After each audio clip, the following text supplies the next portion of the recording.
And joining us live in studios, Lucky Tekisho, Transform RSA Deputy President and an attorney. Zamo Badlala is Black Empowerment Foundation spokesperson. Mzwanele Manyi is the president of the Progressive Professionals Forum. And good evening to you, gentlemen. Thanks for joining us. So just clear up the confusion here in terms of what the remedial action being binding by the public protector, as we've observed in the Nkandla matter, and why this particular stance from Advocate Mkhwebane Mzwanele. Yeah, a couple of things. I think firstly, just to set the thing in this proper perspective, to say there's a turnaround, there's no turnaround. As it were. What has happened is that media has gone to dig up in the courts and they found in the affidavit some position that was there, and they've just made it fresh. But it's a position that has always been there in terms of the public protector opposing the review, as it were. So that's just one thing. But the fact of the matter, I think, is that yes, the recommendations are binding, subject to review, and the president is within his right to review this. And the president is correct to review this, because we cannot have a situation where there are recommendations that violate the Constitution. Section 84, subsection 2, paragraph F of the Constitution is quite explicit on this matter. There's no ifs and buts. Only the president has got the power to appoint and nobody else.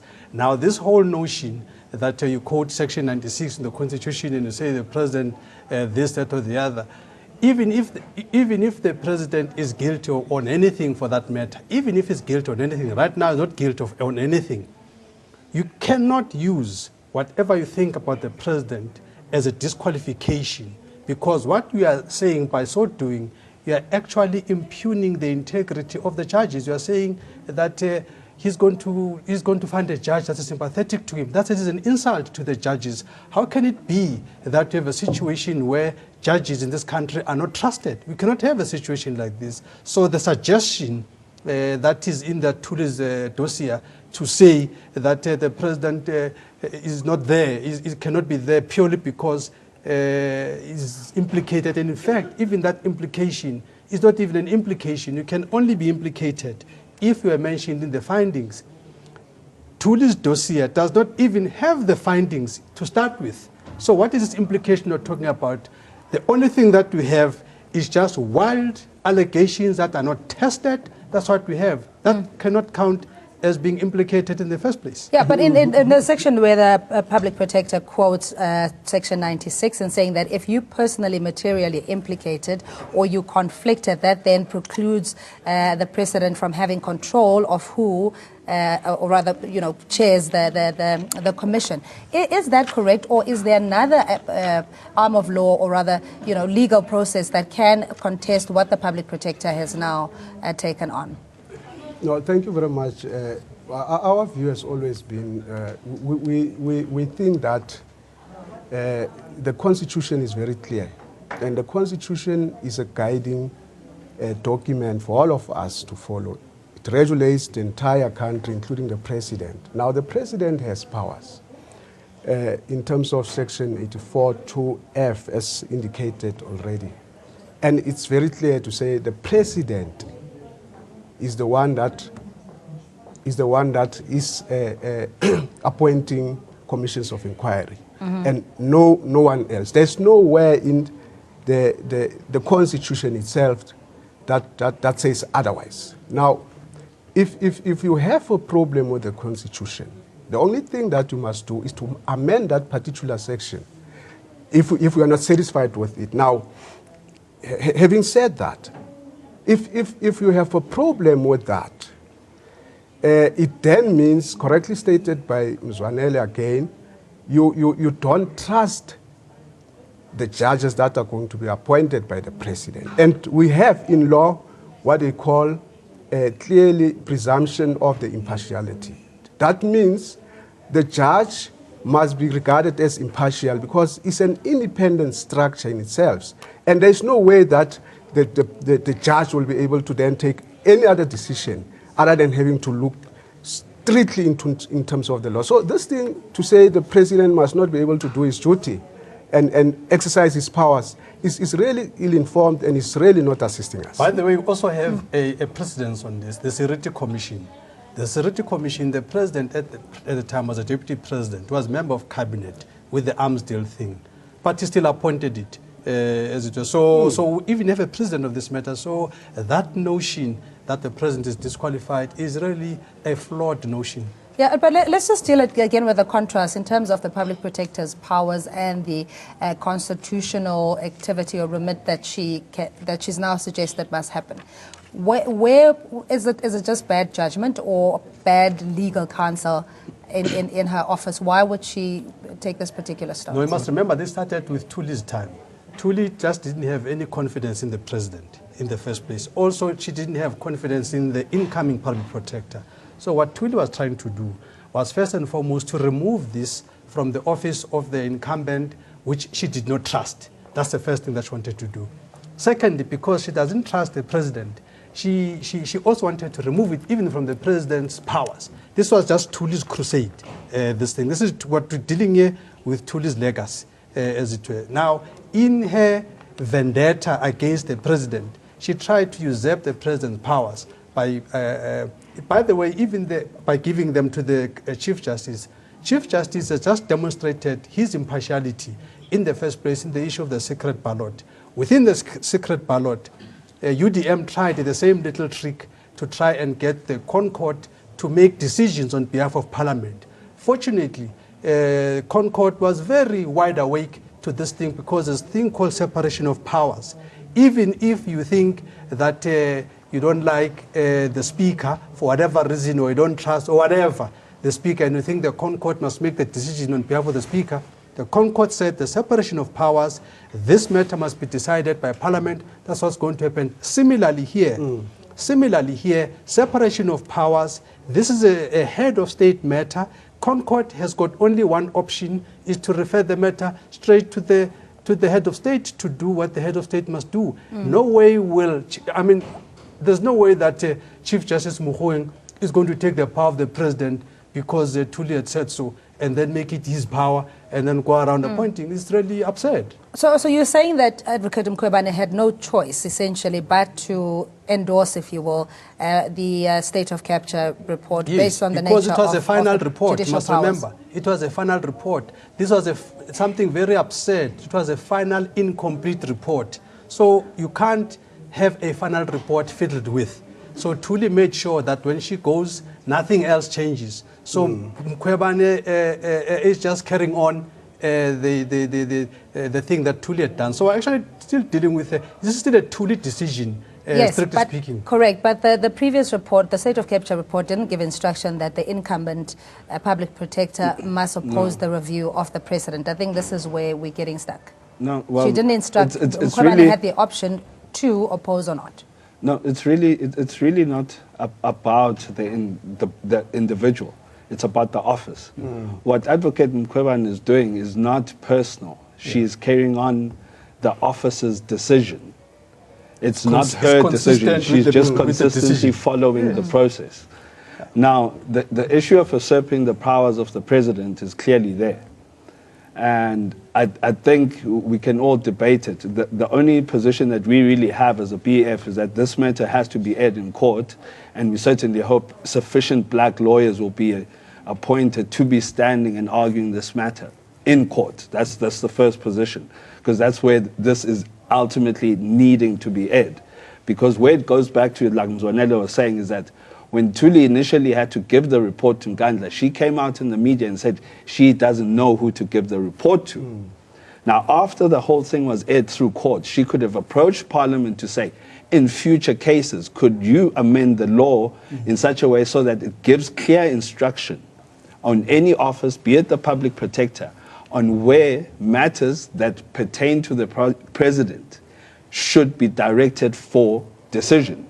And then she could have made the decision that says, appoint a commission, full stop, and then leave the rest to the president.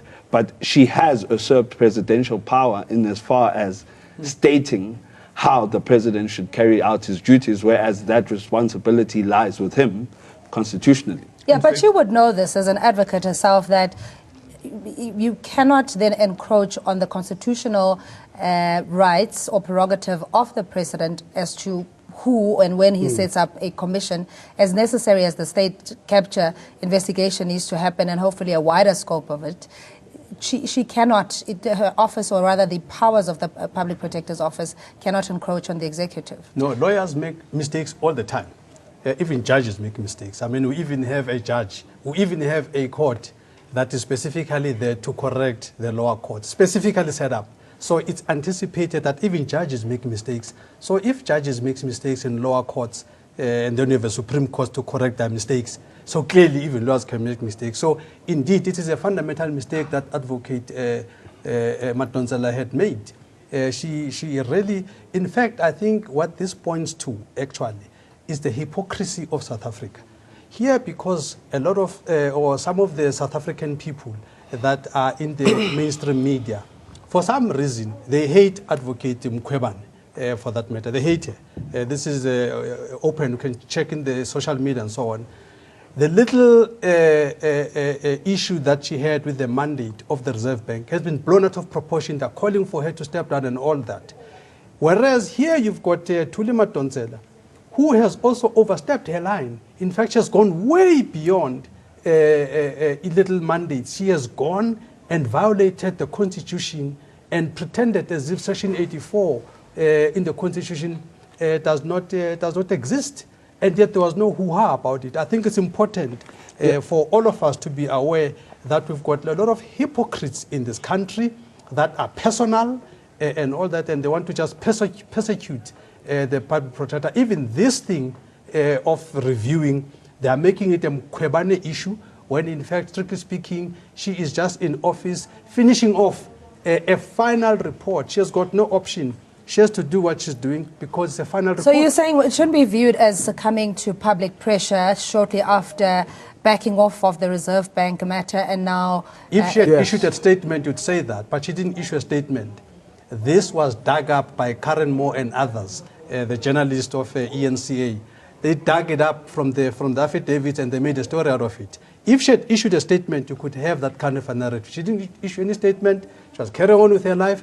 They decided that she's not mired enough into controversy. So this is just part of making they want all camps to, because we've got camps in this country. So this is trying to set her up so that the so-called Zuma camp must now hate her for this. This is all part of the shenanigans that white monopoly capital media plays. Maybe the other thing, just to add, is that as this is happening, we must look into the context of the time when Thuli Madonsela was still the Public Protector, and how Thuli Madonsela rushed this report. I'm saying there's no doubt about it. All of us saw how he rushed this report. Now you ask yourself, why? But the main issue here is also the people who supported Thuli Madonsela at the time when he was rushing this report are the people that currently now wants the president not to be able to then appoint a commission. And now here is very clear factional issues that are coming out very clear here. So we're saying there is no honesty in terms of the people that raise these issues in saying that the president must not be able to appoint any commission, because the Constitution is very clear. Yeah, no, granted, but there's also where, and I need to read this one out, where the Public Protector in these documents, it said that it is, or rather, is she correct that the president violated his obligations to avoid conflict of interest in the Executive Ethics Code? For you, maybe we must start by saying that this is an allegation. No one has ruled any such thing that the president has violated his constitutional powers in relation to this matter. Now, if nothing has been said that the president has done wrong on this matter, the president should still be able to exercise his powers free and fair as per the Constitution. So you cannot be able to say the president must not take a decision on the basis of allegation that has not been tested in a court of law. So that thing falls off in our favor. Where are you going to stop? Should the president ever go and do a State of the Nation address at all, if she is this bad person in terms of what you just read out now? Where does it stop? So this is why that line of thinking is a totally flawed line of thinking. It's a serious misunderstanding of issues, number one. Number two, very importantly, it actually impugns the integrity of the judiciary. We trust our judiciary in this country. We can't have a situation where, because I think I'm guilty, and some thinking is that I'm going to appoint a sympathetic judge. That narrative suggests a very, very, very dangerous notion to say some judges are better than others. We can't have a situation like that. All judges are supposed to be, like you said, all judges are presumed to be independent, to be sworn to the Constitution. Even if the judge is my friend, he should be able to rule against me. It should be that straightforward. Let's get a different perspective. We'll be joined on the line by political analyst Udo Hoza. Good evening to you and thanks for joining us. What do you make of the different approach that Advocate Mkhwebane has taken on the Reserve Bank matter vis-a-vis the state of capture review by the President? The case of Public Protector Busi Mkhwebane is she targeted the South African Reserve Bank. The current mandate of the South African Reserve Bank doesn't serve South Africa. The shareholders are all private. They print money for you and I. They print the official currency in Germany. To nationalize or not is the debate. How to nationalize is the other question.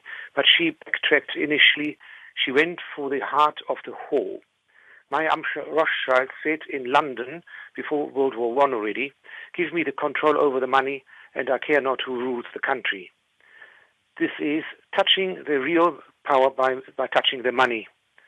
And this is a highly contested area at the moment. The owners of the South African Reserve Bank will not forgive her. They will hunt her down and destroy her if they can.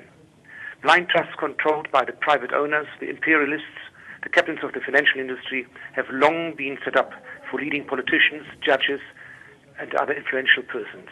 South Africans have no say over their own reserve bank. It's not ours.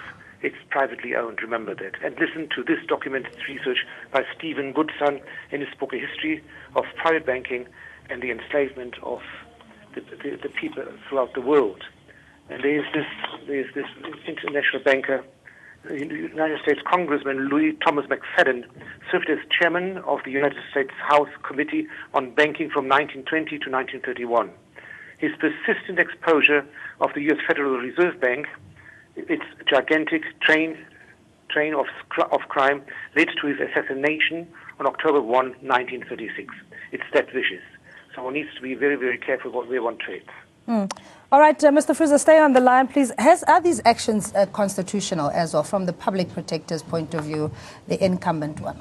Which actions? In opposing the President's review of the state of capture report? No, that's quite constitutional. She's doing a job she has to oppose. There's no problem. By the way, even where she has come back in terms of the Reserve Bank recommendation, it's just that I think she must have come to a conclusion that she mustn't have too many irons on the fire.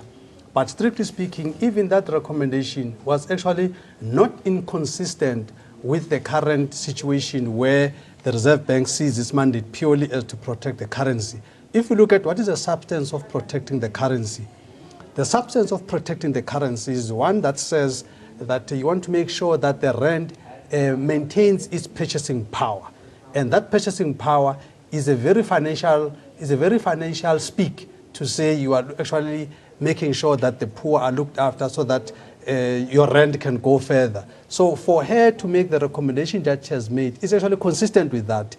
So I don't even see why. But so far as to question the impartiality of a judge that would be appointed by, in her affidavit, referring to the conflict of interest and financial interests of the President, can this position be defended, that there's a likelihood that the judge could be placid? No. The Constitution is very clear on this matter. It gives solely the power to the President to appoint a commission of inquiry. And when you appoint a commission of inquiry, you appoint a judge. You cannot be able to say, come with the terms of reference and you appoint the judge. When you appoint a commissioner of inquiry, actually what you're appointing is a judge who will be able to then deal with all these issues. Yeah, but the judge will then appoint the other people. But the insinuation is that if the President, being implicated in the state of capture report, then chooses his own preference. But that's the problem. That's when you insult the judge. That's where the problem is. This is when you're insulting the judge when you take that narrative, because then you are saying that that judge will not have the independence of the mind. Because in other words, you're saying that the president's going to shop around and say who's a sympathetic judge. There is no such a thing as a sympathetic judge. All judges are independent, they exercise their mind, they are sworn to the Constitution. That notion is very dangerous. You are insulting judges. You are saying there are judges that the president can speak to nicely. This is what you are saying. You are insulting the judges. We cannot have narrative like that. Well, for me, beyond that, let's forget the judge. It means now we are jumping to the terms of reference of the actual commission. The commission of inquiry would firstly have to be given the terms of reference. Now, the particular narrative in the state of capture report was narrowed down to a particular supposed instance that is now equated to state capture. The whole notion of putting together a commission of inquiry also has to attach to the terms of reference. What must this commission actually investigate? When you say state capture, what is the state? Are you saying the judiciary, executive, parliament is captured? What are you talking about? The terms of reference, how far can that judge go? You need to set the budget for it. That is premised with the president, and he would then accordingly instruct the treasury, etc., etc. It is not now that he must be usurped and figments of a new solution are now presented to us. By the way, without even being pedantic, I think it's important that the viewers must not be confused here. Tuli was meant to do the state capture investigation. She did not do the state capture investigation. She did what she termed state of capture. And the fundamental difference there, state capture is the real thing that South Africans think we're talking about. Tuli didn't do a state capture, a state of capture. All she did, she took one family and she looked at its dealings and so on, state of capture by the one family. That's all she's done. South Africa out there is crying for a state capture report because South Africa understands that there is a broader array of people that may have captured the state. Like, for instance, if you look at the ESCOM tenders, where you find that you've got all these cost-plus models that are happening at ESCOM, where white monopoly companies are just ripping off the state within ESCOM. So those are the kinds of things that South Africa is looking for. All right, Mzwanele, we're going to have to leave it there. That's Mzwanele Manyi. He is the president of the Progressive Professionals Forum. Lucky Tekisho is Transform RSA deputy president and an attorney. Zamo Madlala is Black Empowerment Foundation spokesperson. Much appreciated for your time. We'll take a quick ad break. We'll see you shortly.